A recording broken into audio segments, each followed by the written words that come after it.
Olá, nossa aula agora é de ciências, página 277. Coloquem a data aí e acompanhem a leitura. Cadeia alimentar. As imagens a seguir mostram um ambiente chamado manguezal, que existe em alguns locais da costa litorânea, onde a água doce dos rios se encontram com a água salgada do mar. O que você identifica nelas? Aí nós temos duas imagens, ó. Uma, as algas, peixes e raízes de plantas em ambiente de manguezal. E a outra, vista de manguezal com suas árvores características. Então, uma está embaixo da água, né? E outra acima da água.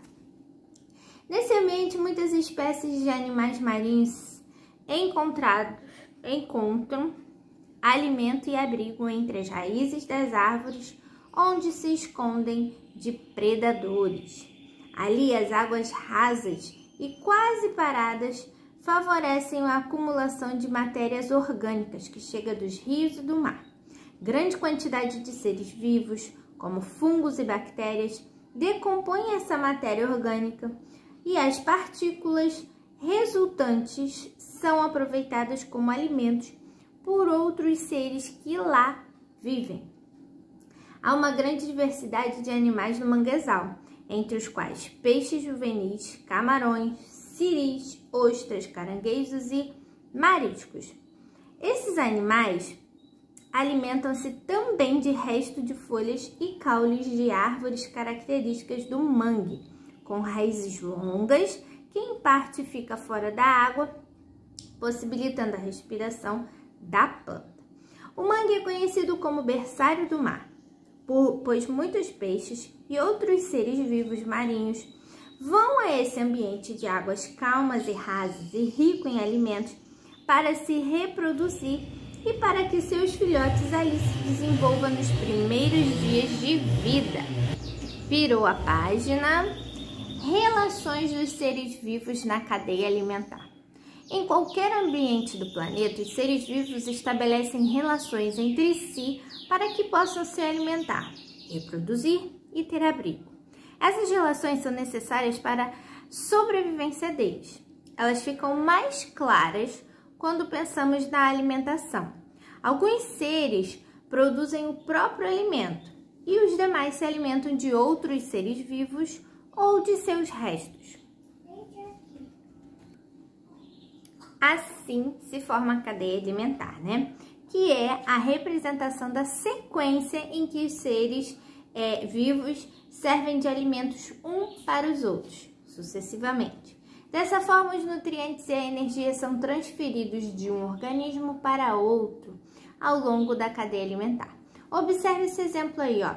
Nós temos uma planta, um gafanhoto, um sabiá e uma águia. Então, ó, a planta, o gafanhoto come, o sabiá come o gafanhoto e a águia come o sabiá. Então, é uma cadeia, um vai se alimentando do outro.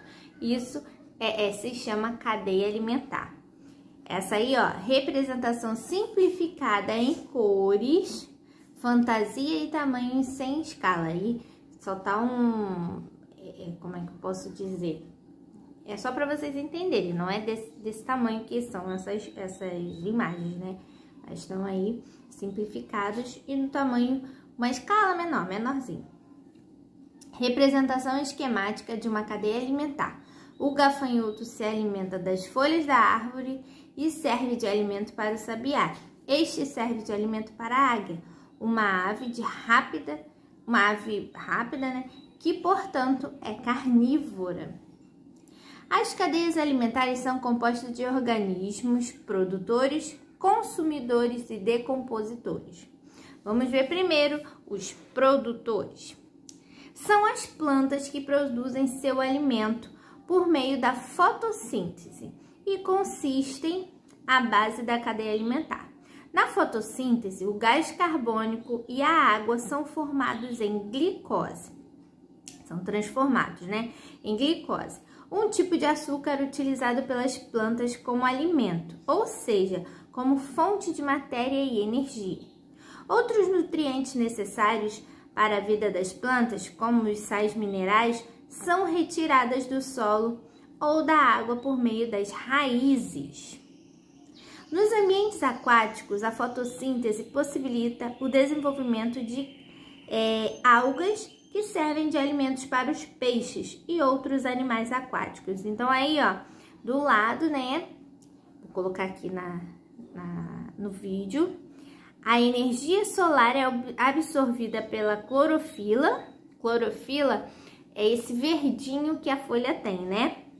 Presente nas folhas e nas partes verdes da planta. Então, os raios solares passam ali pela clorofila.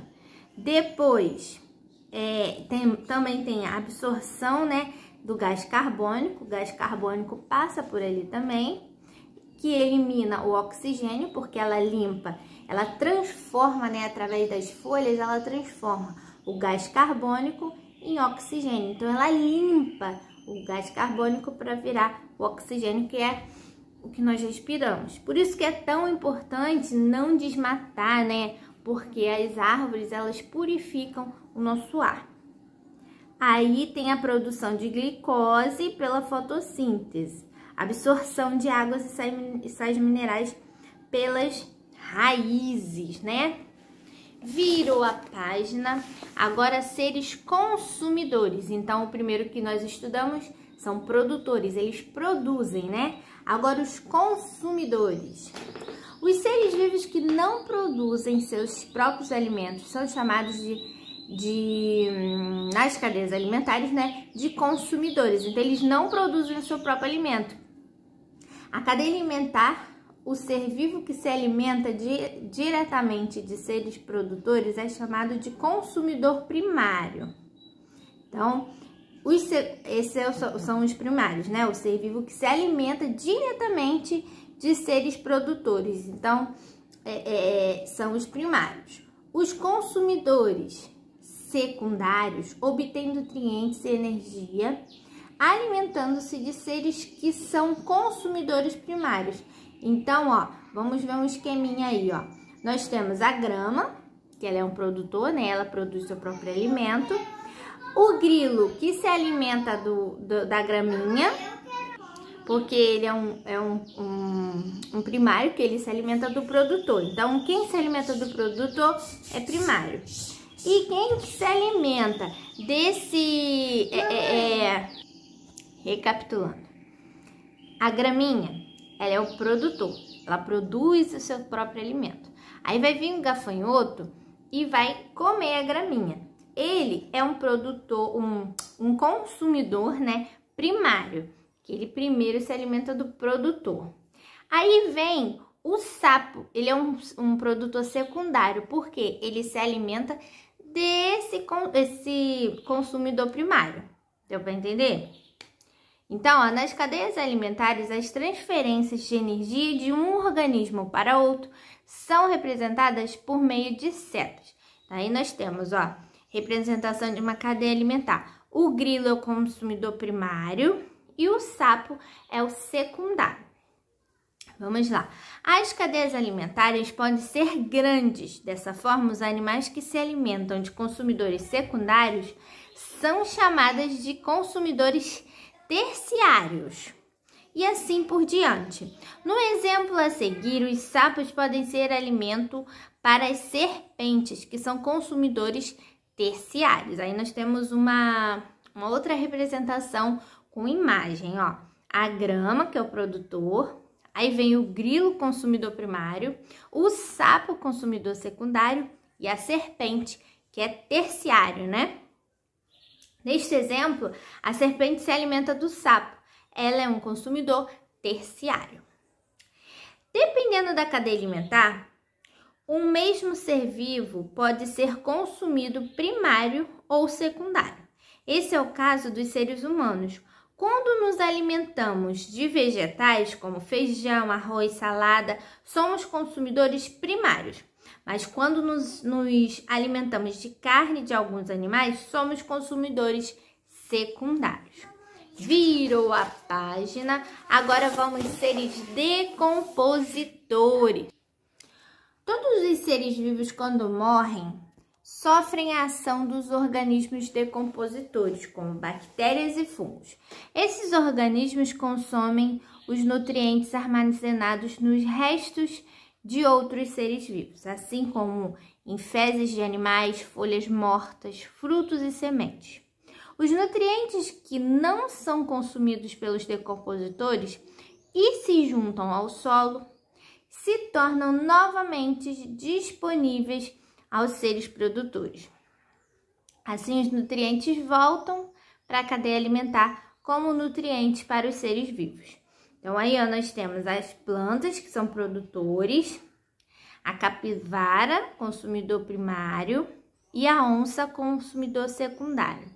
Então, os nutrientes retornando para o solo para serem usados pelas plantas. Os fungos, que são tipo cogumelo, né? Aí tem os decompositores, as bactérias. Representação da cadeia alimentar. Os nutrientes liberados pelos decompositores ficam novamente disponíveis para os produtores, reiniciando o ciclo. Então vamos lá. Um animal, vamos dizer que morreu. Aí vem lá as bactérias, vão, né, comendo ali, entra em decomposição. Então vira um ciclo, né? Então, igual os animais que se alimentam de frutas, essas coisas, que sai nas fezes dele uma semente. O que vai acontecer? Vai ficar depositada ali essa semente, né? E com o passar do tempo, ela vai brotar, ela vai nascer de novo. Então, foi tipo um ciclo mesmo. Número 1. Desenhe uma cadeia alimentar comum em seu cotidiano. Então, vocês vão escolher uma cadeia alimentar, pode até usar dessas aí que tenha no livro, desenhar aí para fazer essa cadeia alimentar. Virou a página, o outro número 1 agora.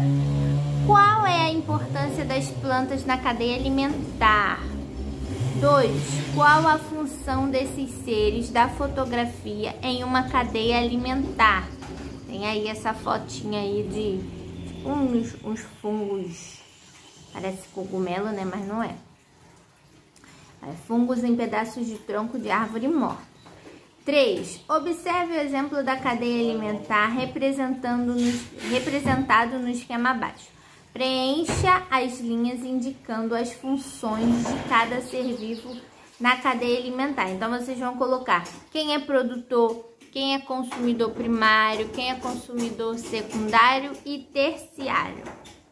Não, terciário não tem. E tem decompositor, tá? Então, vocês vão colocar, identificando quem é quem aí. Repetindo, então. Produtor, consumidor primário, consumidor secundário e decompositor. 4. De onde as plantas conseguem a energia que utilizam para produzir o próprio alimento no processo de fotossíntese? Dos seres vivos, da luz do sol, do solo ou da água? Virou a página novamente. Relembrando o número 1. O que é fotossíntese e por que ela é importante na cadeia alimentar? 2. Em uma cadeia alimentar, as setas indicam o sentido da transferência de energia de um ser vivo para o outro. O esquema a seguir apresenta os seres vivos de um ambiente de floresta. Indique com setas qual seria o sentido da transferência de energia entre eles e em uma cadeia alimentar. Então, vocês vão colocar uma setinha, colocando quem come primeiro, né? E quem vai comendo um ou outro. Mais ou menos isso. E quais seres vivos faltam nessa cadeia alimentar para que seja completa? 3. Assim como os outros animais, os seres humanos também se alimentam. Nossa alimentação é muito variada, mas a maior parte dos alimentos que consumimos vem de locais como mercados e feiras. Letra A. De onde vêm os alimentos que compramos nos mercados e feiras? B. Os seres humanos são consumidores primários ou secundários? Explique. Número 4. No caderno, monte uma cadeia alimentar usando os seres vivos representados no quadro abaixo. Então, aí no quadro nós temos planta, borboleta, serpente, sapo, coruja, gavião e cogumelo. Então, vocês vão criar uma cadeia alimentar com esses animais, né? Vamos dizer assim, tá bom? Um beijão. Até a próxima aula. Qualquer dúvida, só chamar. Tchau, tchau.